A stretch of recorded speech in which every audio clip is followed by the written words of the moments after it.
ஏய் நாளைக்கு மதியம் படத்துக்கு போகலாமாடா? ஏன்டா நைட்டு போலாம்டா. சரி அப்போ நாளைக்கு 9 மணிக்கு வந்து தெருமுனையில் நின்று நைட் நான் மட்டும் தனியாக போகணுமா? இல்லை வேணாம், நம்ம மதியமாக போகலாம். அந்த மாதிரி தானே ஃபஸ்ட்டே சொன்னேன். மத்தியானம் வந்து நின்று தொலை. சரி அஸ்வினுக்கு போகலாமா? ஏய் அவன்லாம் வந்தால் நான் வரலடா. அவன் பெரிய மாதிரி பேசிக்கிட்டு இருப்பான். இன்னும் பாரு 10வது சயின்ஸ் புக்கை வச்சு சின்ன குழந்தை மாதிரி படிச்சிருக்கான். போகிற போக்கில் மெண்டல் தான் போகிறான் பாரு.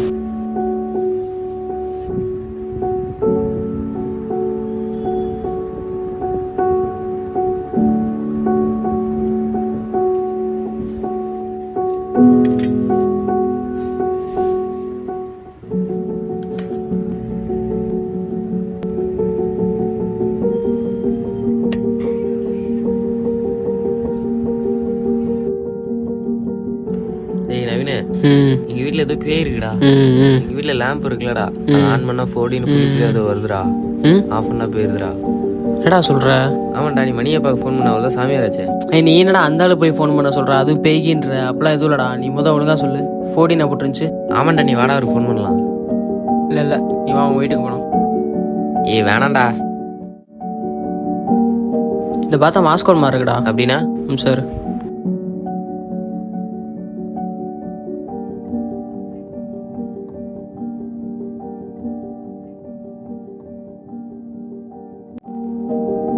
நான் நினச்சா கேட்டதான்டா. இயர் 7250 4th டைமென்ஷனே நம்மகிட்ட கம்யூனிகேட் பண்ண ட்ரை பண்ணுறாங்க. என்னடா சொல்ற, ஒன்றும் புரிய மாட்டேது. 77th century டைம் ட்ராவல் பண்ணி நம்மகிட்ட பேச ட்ரை பண்ணுறாங்கடா. அப்போது 4th டைமென்ஷன் மனுஷன்லாம் எவால்வ் ஆயிட்டாங்களா?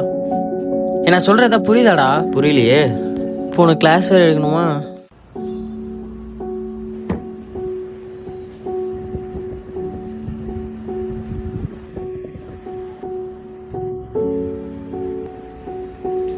இதான் 0 டைமென்ஷன்.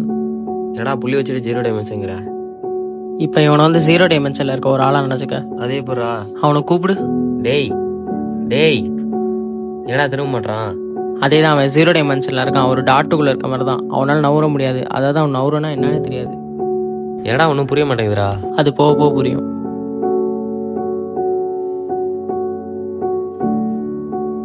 இதாண்டா ஃபர்ஸ்ட் டைமென்ஷன். 2 புள்ளி சேர்ந்தா ஒரு லைனா, அதான் ஃபர்ஸ்ட் டைமென்ஷன். இவனை இப்போ ஃபர்ஸ்ட் டைமென்ஷன்ல இருக்கவனா நினைச்சுக்கோ. உன்னால முன்னாடி பின்னாடி மட்டும் தான் போக முடியும். அவனை கூப்பிடு. டேய்.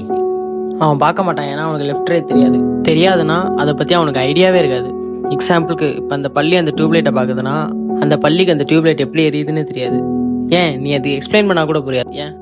ஏன்னா அது புரியுற அளவுக்கு கெப்பாசிட்டி கிடையாது. அதே மாதிரி தான் இவனுக்கு லெஃப்ட் ஹேண்ட் தெரியாது. அதை புரிஞ்சுக்கிற அளவுக்கு இவனுக்கு கெப்பாசிட்டி கிடையாது.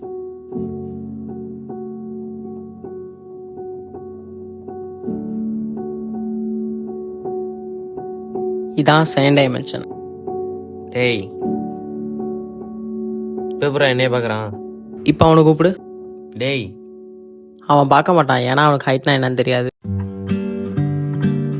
அதே தான் செகண்ட் டைமென்ஷன்ல இருக்கவங்களுக்கு ஹைட்டே தெரியாது. அந்த ஆப்பிள் இட என்னடா தின்னுட்டு இருக்க? இது கடை எடுத்துட்டு வந்தேன். அதான் இருக்கலடா. இந்த டாட்டை செகண்ட் டைமென்ஷன்ல இருக்க ஒரு ஆள் நினைச்சுக்கோ. இப்போ ஒரு ஆப்பிள் வந்து கிரவுண்ட்ல நிக்குதுன்னா அவனுக்கு வந்து இது ஆப்பிள்னு அவனுக்கு தெரியாது. கீழே இருக்க அந்த பேஸ் மட்டும் தான் அவனுக்கு தெரியும். ஏதோ ஒரு லைன், யாரோ இவன மாதிரியே யாரோ ஒருத்தர் நிக்கிறான்ற மாதிரி தான் அவனுக்கு தெரியும். இப்போ இந்த ஆப்பிள் அப்படியே இந்த கிரவுண்டுக்குள்ள போச்சுன்னா அந்த ஆப்பிளோட பிரெட் அதிகமாக, அதாவது அகலம் அதிகமாகுச்சுன்னா கீழே போச்சுன்னா இதோட அகலம் அதிகமாகறனால அந்த டாட் வந்து ஏதோ ஒரு லைனா பெருசா வர மாதிரி இருக்கும். இப்போ கீழே போறப்ப டாட்டா இருந்தது பிரெத் அதிகமாகறனால இந்த மாதிரி லைனா பெருசாகும். செகண்ட் டைமென்ஷன்ல இருக்கவங்களோட விஷன் இப்படிதான் இருக்கும். அவங்களால வந்து ஹைட்டை பார்க்க முடியாது. அதனால தான் நீ மேலேருந்து கூப்பிடுறப்ப அவன் உன்னை பார்க்கல. இப்போ நீ சொல்லு, தேர்ட் டைமென்ஷன் என்னவா இருக்கும்? இன்னொரு 4 புள்ளி வச்சு ஒரு ஸ்கொயர் வரையணும். அதே தான் 4 டாட் 1 2 3 4.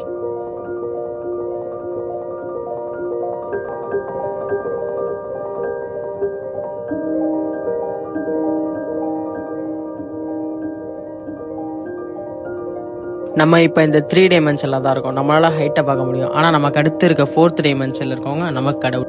நம்மளால அவங்கள ஃபீல் பண்ண முடியும், ஆனால் அவங்கள அண்டர்ஸ்டாண்ட் பண்ண முடியாது. இப்போ 4th டைமென்ஷன் என்னன்னா, இந்த 8 புள்ளியோட இன்னும் 8 புள்ளி சேர்த்து ஜாயின் பண்ணாதான் அதான் 4th டைமென்ஷன்.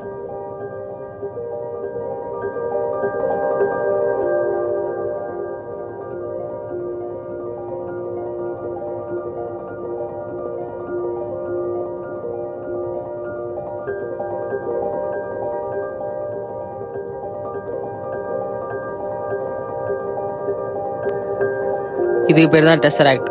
இதுதான் 4th டைமென்ஷன். இதை பார்த்தா என்ன புரியுது உனக்கு? ஒன்றும் புரியலடா. இதை பார்த்தா ஒரு டோட்டல் பாக்ஸ் மாதிரி இருக்கா? இந்த பாக்ஸ் உள்ள இருக்கிறது தெரியுது பாரு. ஆமா.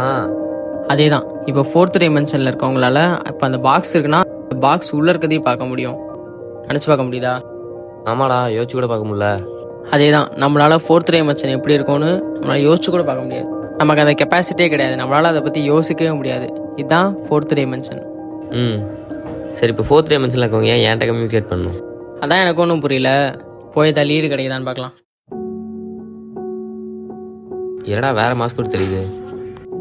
அப்போது நம்மளோட எல்லாமும் அவங்களுக்கு தெரியுது. அதனால தான் அவங்க யாருன்னு நம்ம கண்டுபிடிச்சோன்னு அடுத்த மாஸ்கோடு காமிக்கிறாங்க. அடுத்து நம்ம கிட்ட சொல்ல வராங்க.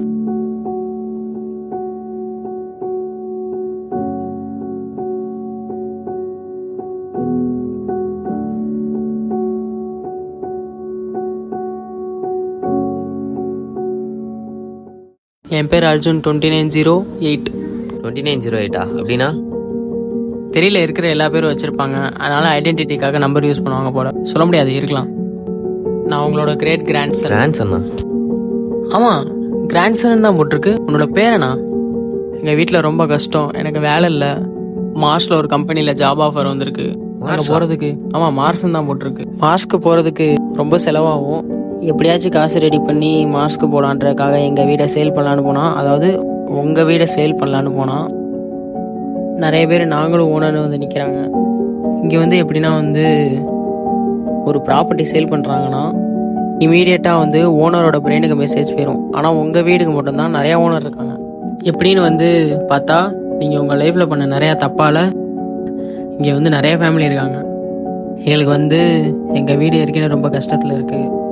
இங்கே வந்து எங்களால் பிழைக்க முடியல. நாங்கள் மார்ஸ்க்கு போனால் தான் சர்வே பண்ண முடியும். ப்ளீஸ் எல்லாத்தையும் மாற்றிடுங்க. அப்போ தான் நான் சர்வே பண்ண முடியும். தயவு செஞ்சு மாற்றிடுங்க அப்படின்னு போட்டிருக்கு. தெரியல அந்த மாதிரி தான் ஆகுன்ட்டு. நீ எல்லா பொண்ணுமே பேசுமா நினச்சேன்டா. ஆனால் பாவம் அந்த பொண்ணை போய் பாய்ச்சிக்கு பாடுறா. பாவம்டா.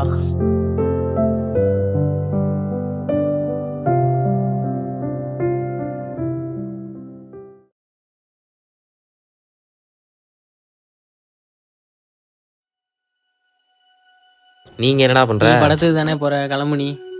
நான் உன் பேரன் கூட பேச போறேன். என்னால் இவ்வளோ பெரிய மிராக்களை பார்த்துட்டு சும்மா இருக்க முடியாது. அப்புறம் அவங்க கூட பேசுவ?